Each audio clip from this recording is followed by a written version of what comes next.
Estamos con la candidata presidencial del Partido Comunista, Janet Jara. ¿Cómo está, ministra? Le dice, ¿cómo está, Janet? Muy buenos días. No se preocupe que varias personas me lo han dicho en estos días igualmente. Ve lo que pasa que es la costumbre. Oiga, feliz cumpleaños. ¿Eh? Ah, muchas gracias, muchas gracias. ¿La celebraron ya, no? Solo llegó mi periodista con quien es la primera persona con la que nos alcanzaba a saludar. La soledad del poder. Oiga, Ah, qué le parece a usted, Janet? oye, yo creo que la soledad de tan temprano nomás, solo La eso, soledad de la madrugada. lo de la Oiga, madrugada. ¿qué le parece esta controversia por quién está más cerca y quién está más lejos del gobierno actual? La ex ministra Toa dijo, yo no quiero hacer un gobierno como este. Esa fue la expresión. ¿Cómo ve esa controversia? Mire, yo creo que uno nunca puede negar lo que ha hecho antes y si las cosas no salieron del todo bien que a mí me hubiera gustado, seguramente no fue por falta de esfuerzo, así que es heredera en este caso cada uno de nosotros de lo que ha ido construyendo en el tiempo. Así que yo no solo reconozco el aporte que hicimos, sino que también tengo capacidad crítica de ello, pero no me desapego de la historia que he vivido yo misma. No me parece correcto. Además, en mi caso en particular, tuvimos avances importantes, junto, por cierto, con el ministro Marcel, con otros ministros también, la ministra Orellana en distintos temas, y eso creo que es bueno saber reconocerlo. No es todo lo que hubiese querido, como decimos a veces, pero es parte de lo que ha sido siempre la construcción de las políticas públicas en Chile y mi participación en política. O sea, haber sido ministro del gobierno y desapegarse del gobierno es imposible, dice usted. No, yo creo que depende de cada uno. Yo pienso que cada uno sabe cómo se plantea para adelante y en mi caso hay cosas que creo que hicimos, creo que son muy importantes como las 40 horas, la ley Carín, el mismo alza del salario mínimo, la reforma a las pensiones y que claramente constituyen una base para cosas que queremos hacer después en esa materia y en otras cosas que me gustaría hacer también de forma distinta, pero no con eso desconocer, por lo menos de mi parte, que estuve en este proyecto y que además formo parte de esta alianza que se está hoy día presentando en las primarias. Ya, pero para dejarlo perfectamente claro, para terminar con el asunto, usted dice, no es posible desapegarse, separarse de lo que uno ha hecho, pero según le entiendo, Para mí, para usted mí, no Iván. no lo considera correcto, digamos. No, para mí no lo considero correcto porque yo formé parte de este gobierno hasta hace pocos días atrás. Quiero hacer cambio hacia adelante, pero no voy a desconocer los cambios que también hicimos hacia atrás y que mejoraron con condición objetiva la calidad de vida de los trabajadores, de las trabajadoras en unos meses más. Va a empezar a producirse los primeros aumentos de las pensiones que tanto nos costó llevar adelante. ¿Se acuerda de ese abrazo con el ministro de Hacienda tan simbólico y representativo? Y quiero Me acuerdo que más de la hagamos cumbia, ¿para qué lo cambios. voy a mentir? Pero por Dios, porque todo el mundo dice lo mismo. Bueno, para que vea cómo son las cosas. Ya, vea, pero se entiende el punto. Dijo Toa también el Sí, otro día en Tolerancia Cero ahí en CNN que lo que se ha logrado hay que defenderlo. Usted todas estas cosas que está mencionando, la ley Karin, las 40 horas, en fin, la propia reforma de pensiones, ¿usted realmente cree que están amenazados, que hay que defenderlo, defender esos logros de algo? oye, yo creo, Iván, sinceramente, con la eventual llegada de la ultraderecha o la disputa que está colocando, los temas que está poniendo en el debate público, hay que estar muy preocupados. Evidentemente hay que activarse para no solo defender eventuales retrocesos, por ejemplo, en el marco de los derechos de la mujer, que algunos de los candidatos de la ultraderecha promueven, sino que además la tarea nuestra es presentar un proyecto alternativo para construir realmente una propuesta en la cual las personas puedan también sentirse identificadas y guiar nuestra gestión en los próximos 4 años. Ya, pero Entonces yo para diría que hay despejarlo, una combinación de elementos. Por un lado, de tener cierto el avance de la ultraderecha, porque realmente si uno ve, mire lo que ha estado pasando en países muy cercanos a Chile, la situación en la que están hoy día viviendo los pensionados, cómo las personas han aumentado su nivel de pobreza, entonces claramente hay que preocuparse. En otros países, cómo han disminuido los derechos de las distintas mujeres, ¿cierto?, que buscan precisamente disminuir la autonomía que con tanto tiempo ha costado, conquistar. Y en Estados Unidos también el tema de los derechos laborales como ha ido retrocediendo. Entonces, no son preocupaciones que se establezcan al azar, ¿no? No son presunciones, son cosas que están pasando y que no queremos para nuestro país. Vamos a ir Pero más al detalle, pero nuestra segunda tarea es presentar una alternativa. claro, a esa otra agenda solo para despejarlo, pero es una agenda que usted se la asigna a la ultraderecha o a la nueva derecha o como se llame ese sector, pero que es parte del legítimo juego de postulados democráticos, o sea, de cosas que se pueden decir o debatir en el juego democrático, ¿no? Sí, claramente, pero eso no significa que esté de acuerdo con eso. No, claro, Por el contrario, también es parte imagínese. de la democracia que me parezca que es peligroso, Iván. Y yo creo que más allá de que lo propongan en un ambiente en el cual evidentemente todas las personas tienen derecho a su opinión, el llamado más que a ellos como candidatos es a las personas que vean aquí lo que está en riesgo. Eh, Pero, ¿qué es exactamente lo que está en riesgo? Porque usted dice, claro, en Argentina aumentó la pobreza, en La Estados Unidos pobreza reducen los derechos sustantivamente. laborales. ¿Qué está en riesgo acá? ¿Qué políticas, qué propuestas de Johannes Kaiser o de José Antonio Cast? No sé si pone a Evelyn Matei también en ese grupo. ¿Qué propuestas de ahí a usted le parecen riesgosas o peligrosas, por usar su propia terminología? No, yo creo que ahí todo esto no se basa en presunciones o en especulaciones, sino que hay un populismo que ha cruzado el debate de las candidaturas de la ultraderecha, que es lo peligroso, pero que tiene expresiones concretas. Por ejemplo, cuando uno de los candidatos plantea eliminar la PGU. Realmente, o sea, ha sido un instrumento que permitió a los adultos mayores salir de los altos niveles de pobreza y extrema pobreza que habían desde hace más de 2 décadas, y hoy día se plantea eliminar la PGU. O lo que plantea la candidata Matei, reducir la tasa corporativa de los impuestos al 18%, sin decir qué es lo que se dejaría de financiar con esa rebaja tan sustantiva que ella propone, casi de 9 puntos, ¿no?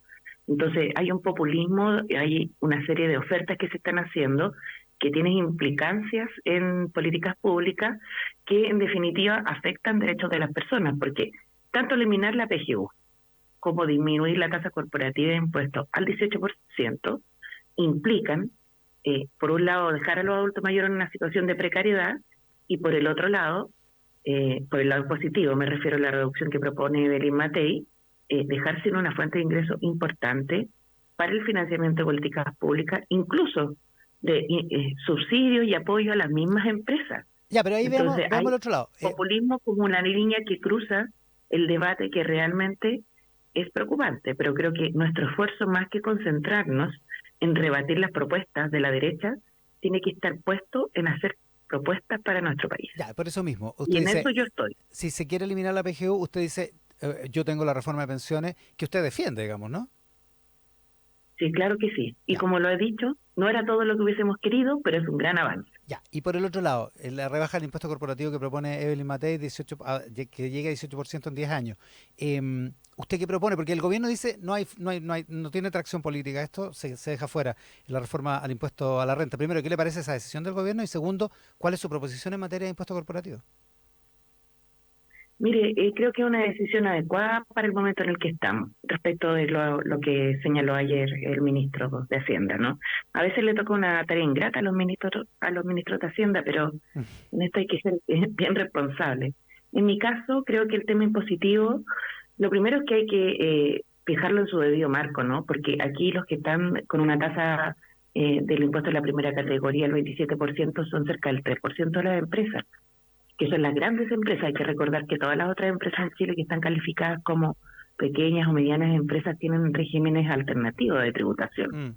Entonces estamos hablando de un efecto bien acotado al 3% de las empresas más grandes del país.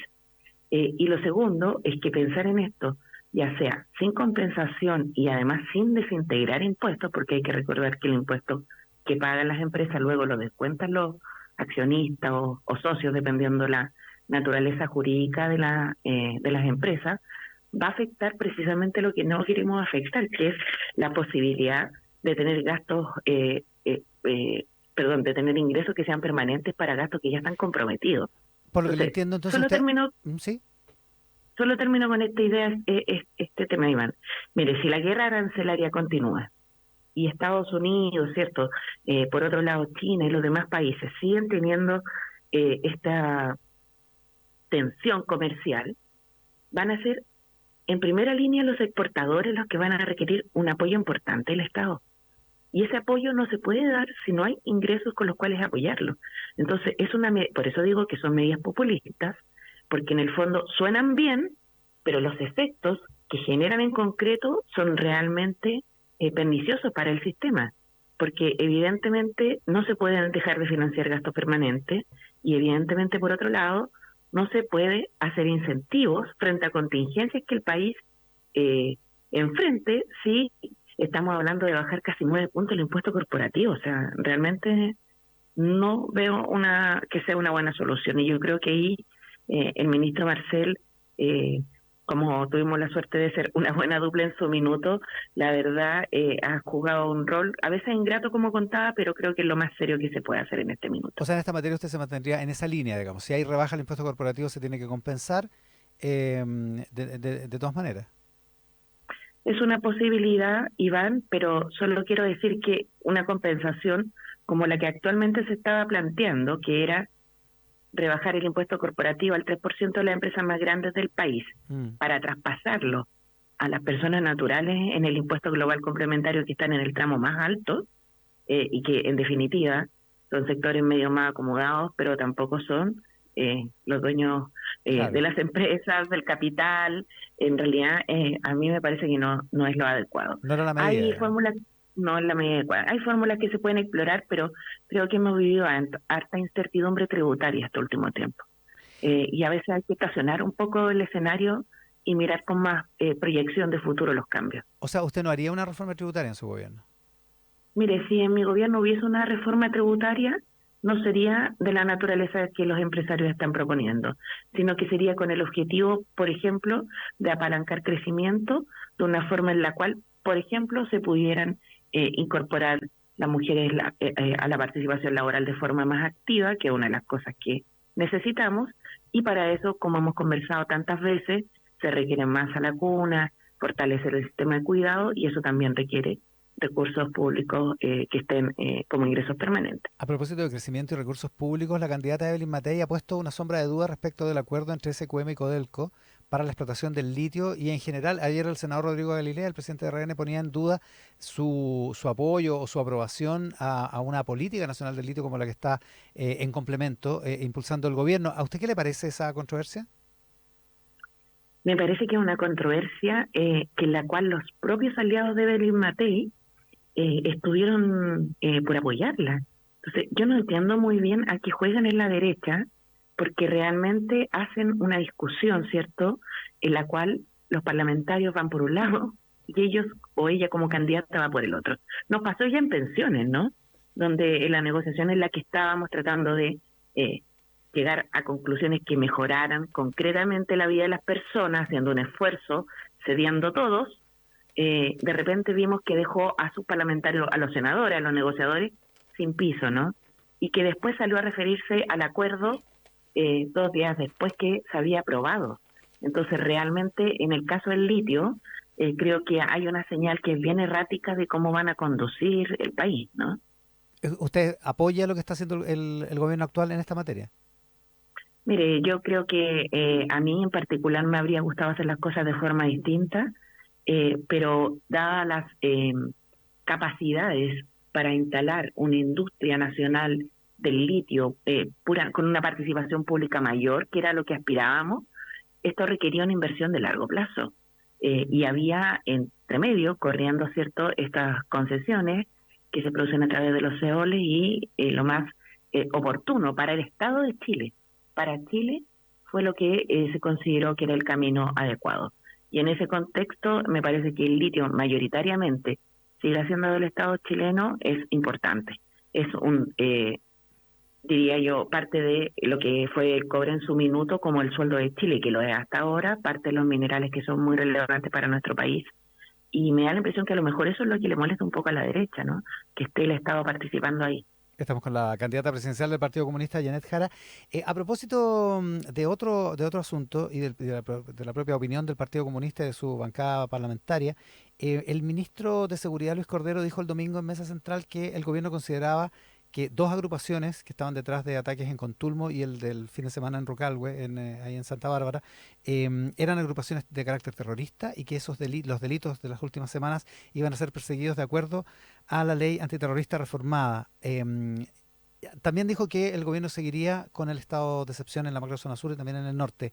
Los parlamentarios de su partido, han votado sistemáticamente en contra de esas ampliaciones al estado de emergencia. ¿Cuál es su opinión, Janet, respecto de eso? ¿Y qué es lo que haría su gobierno? ¿Usted comparte con el gobierno la calificación de terrorista y la utilización de la ley? Dos cosas al respecto. En relación a los estados de excepción en la Araucanía, creo que es importante considerar que hay algún momento en el cual esto se tiene que empezar a desescalar. Si no, la excepción constitucional se va a convertir en el régimen permanente de derecho que impere en esa región.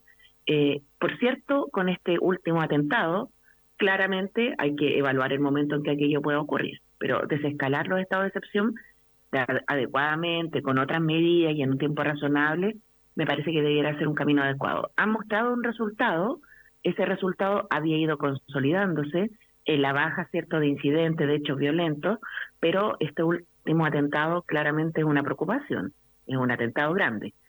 Lo segundo, sobre la calificación de los delitos, creo que es importante tener todos los antecedentes que nos permitan poder discernir efectivamente si esto reviste o no los caracteres de terrorismo. Y lo digo porque me imagino que para quienes están en el gobierno contarán con información que al menos yo no conozco. Y en ese contexto me parece que lo más responsable que puedo hacer como candidata es esperar el rumbo que la investigación tome y lo que definan los tribunales de justicia. Si usted dice que los estados de excepción han rendido frutos, que se tienen que desescalar, es evidente que Sí, por la naturaleza de su nombre lo indica, son de excepción, digamos. pero con todo llevan varios años ya Sí, po. inmutables. O O sea, sea, bueno, prácticamente y todo este gobierno, para hay que hacer empezar, un digamos. esfuerzo, claro. Por eso, Hay que hacer un esfuerzo. ahora, ¿por qué los parlamentarios del Partido Comunista votan en contra sistemáticamente? Bueno, yo creo que es una pregunta válida. Los parlamentarios tienen su autonomía en el debate parlamentario. Yo, en particular, las razones que ellos puedan tener, a mí me parece que pueden ser de carácter más político, pero a mí, como candidata del Partido Comunista, me interesa representar y el mejor vivir de las personas, y claramente la Araucanía es una situación que era imposible negar. El sol no se puede tapar con un dedo, Iván, y si uno no toma medidas, evidentemente esa ciudadanía que vive en esa región se va a ver cada día más Mm. afectada. Es que así las cosas, parece que usted lo entiende, pero sus compañeros de partido no. Entonces, no entiendo si hay ahí una contradicción entre usted y el resto del partido, o si los parlamentarios del Partido Comunista son tan autónomos que se mandan solo y el resto del partido piensa como usted, digamos. Miren, todos los temas de seguridad pública, todos yo creo que han tenido un baño de realidad importante, y lo digo no solamente por la Araucanía, un baño de realidad importante, que ha hecho que muchas posiciones que eran de una forma al principio, después también fueran variando en el tiempo. Eso significa que Ha habido una evolución en todas las personas, incluyéndome, por cierto, y yo creo que pues, pueden haber opiniones distintas, pero a mi entender, el rol de quienes nos postulamos para gobernar un país es poder dar tranquilidad a la población, seguridad, vivir mejor, una vida más amable, y creo que eso es lo que me motiva como candidata presidencial. ¿y la izquierda debería sacudirse de sus complejos o de sus prejuicios en esta materia? Yo creo que ya se sacudió. Ese proceso ya pasó y ocurrió precisamente en estos últimos años, y no solo, yo diría, no fue fácil, sino que fue indispensable. Algunos todavía creerán con su propia bandera, como lo he dicho a veces, están en lo absolutamente en lo correcto. Yo, por el contrario, creo que la vida siempre es un aprendizaje permanente. Aunque uno se haya preparado y haya tenido logros concretos, como creo que ha sido mi paso, ¿cierto?, por el sector público, tanto ahora como en el gobierno de la presidenta Bachelet, pero de todas formas cada día se aprende y no hay que cerrarse a ver las situaciones que el país está viviendo. Por el contrario, para liderarlo hay que leer bien el momento en el que estamos. La exministra del Trabajo, Janet Jara, esta mañana, candidata presidencial del Partido Comunista, aquí en Mesa Central. Janet, muchísimas gracias por la gentileza. Muchas gracias a usted, Iván. Buenos días.